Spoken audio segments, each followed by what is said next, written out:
Show की शुरुआत से पहले एक जरूरी बात, आईवीएफ से जुड़ा अगर कोई भी सवाल आपके मन में है तो हमसे पूछ डालिए।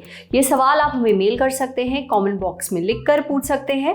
हर हफ्ते आपके सारे सवालों के जवाब देंगे डॉक्टर्स। सूचना समाप्त। जब कोई 25 या फिर 30 साल का इंसान मजाक मजाक में ये कहता है कि हाय बुढ़ापा कितनी जल्दी आ गया, तो उसे खुद ये नहीं पता होता कि ये मजाक नहीं है, वाकई ऐसा हो रहा है। हम उम्र को नापते हैं अपनी पैदाइश से लेकर, मतलब पैदा हुए 20 साल हो गए या 30 साल हो गए, ये कागज पर हमारी उम्र होती है। शॉकर ये है कि कागज पर लिखी आपकी उम्र सिर्फ कागजी ही हो सकती है। हो सकता है आपका शरीर खुद को उससे ज्यादा बूढ़ा महसूस करता हो या अंदर से हो भी गया हो। ऐसा उन लोगों के साथ होता है जो ज्यादा स्ट्रेस लेते हैं। अब ये सुनकर स्ट्रेस लेने वाले और भी ज्यादा स्ट्रेस में आ जाएंगे, पर घबराएं नहीं। आराम से पहले डॉक्टर साहब की बात सुन लीजिए कि एक्चुअली पूरा मामला क्या है। अच्छी बात यह है कि उम्र रिवर्स भी की जा सकती है। जानिए कैसे।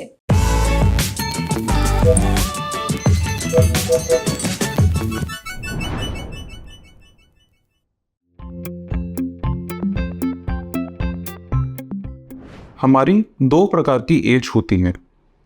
एक होती है क्रोनोलॉजिकल एज और दूसरी होती है बायोलॉजिकल एज। क्रोनोलॉजिकल एज वो होती है जो यह बताती है कि हमारे शरीर की आयु कितनी है, और बायोलॉजिकल एज ये बताती है कि हमारा शरीर अपने आप को किस उम्र का महसूस करता है और कितने वर्ष पुराना समझता है। स्ट्रेस का हमारी बायोलॉजिकल एज पर बहुत बड़ा असर पड़ता है। जितना हमारा स्ट्रेस बढ़ता है उतनी ही हमारी बायोलॉजिकल एज तीव्रता से बढ़ती है और शरीर को अपने आप को कम स्वस्थ और बूढ़ा महसूस कराती है।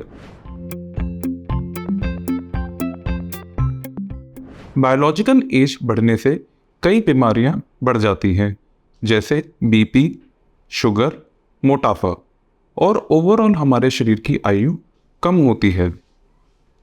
ऐसा इसलिए होता है क्योंकि स्ट्रेस से शरीर में कुछ ऐसे हार्मोन्स और केमिकल्स निकलते हैं जिससे हमारे शरीर की कोशिकाओं पर बुरा असर पड़ता है। असर ऐसे पड़ता है जिससे हमारे शरीर की कोशिकाओं का विकास और मरम्मत में प्रभाव आता है, जिससे हमारी बायोलॉजिकल एज बढ़ जाती है। स्ट्रेस से हमारे डीएनए और क्रोमोसोम्स को बचाए रखने वाली प्रणाली पर भी बुरा असर पड़ता है। इस कारण से भी हमारी बायोलॉजिकल एज बढ़ जाती है। पर अच्छी बात यह है कि हम इसको रिवर्स भी कर सकते हैं। अगर हम नियमित तौर पे एक्सरसाइज करें, स्वस्थ खाना खाएं और स्ट्रेस कम करने वाले कार्य जैसे हमारी हॉबीज़ जो होती हैं, कई लोगों को गाना गाने का शौक़ होता है, कई लोगों को घूमने का शौक़ होता है, कई लोगों को म्यूज़िकल इंस्ट्रूमेंट बजाने का शौक़ होता है। अगर हम अपने आप को ऐसे कार्यों में इंडल्ज करें जिनसे हमारा स्ट्रेस कम होता है, तो इससे हमारी बायोलॉजिकल एज भी कम हो जाती है और शरीर पे एक सकारात्मक प्रभाव पड़ता है। बायोलॉजिकल उम्र क्या होती है समझ गए।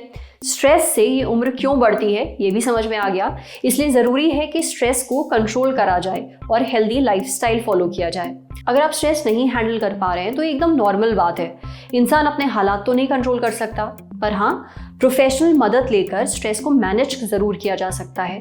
इसलिए अगर ज़रूरत लगे तो एक्सपर्ट से मिलें। अब बढ़ते हैं सेहत के अगले सेगमेंट की तरफ, तन की बात।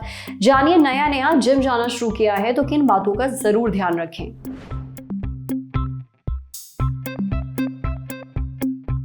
क्या आपने हाल फिलहाल में जिम जाना शुरू किया है? आपके दिमाग में कुछ गोल्स भी होंगे, जैसे कितना वजन आपको घटाना है या फिर बढ़ाना है, मसल्स बनानी है या फिर फिट होना है।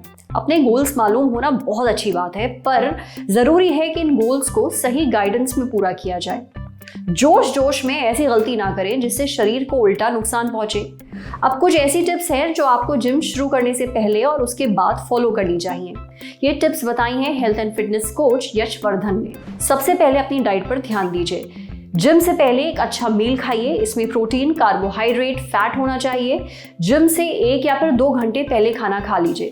जिम से ठीक पहले अच्छी मात्रा में पानी पीजिए। 50 से 70% हमारे शरीर में पानी होता है। जिम जाने के बाद सबसे पहले वार्म अप करिए, थोड़ा कार्डियो भी करिए ताकि शरीर वार्म अप हो जाए। जो भी एक्सरसाइज हम करना चाहते हैं उसे लाइट वेट से शुरू करिए ताकि शरीर की मांसपेशियों को अच्छे से वार्म अप मिल जाए और कसरत के लिए वो तैयार हो जाए। जिम के बाद अच्छे से कूल डाउन होना बहुत ज़्यादा ज़रूरी है, इसके लिए स्ट्रेचिंग करिए। स्ट्रेचिंग करने से मांसपेशियां टाइट नहीं होंगी और आपको दर्द नहीं होगा एक्सरसाइज करने के बाद। समझे।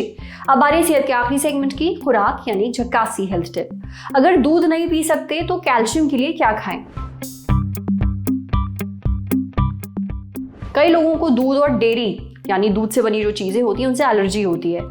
उनका शरीर इस डेयरी को पचा नहीं पाता। ऐसे में ये लोग कैल्शियम की कमी कैसे पूरी करें, ये बताए डाइटिशियन पूजा गुप्ता ने।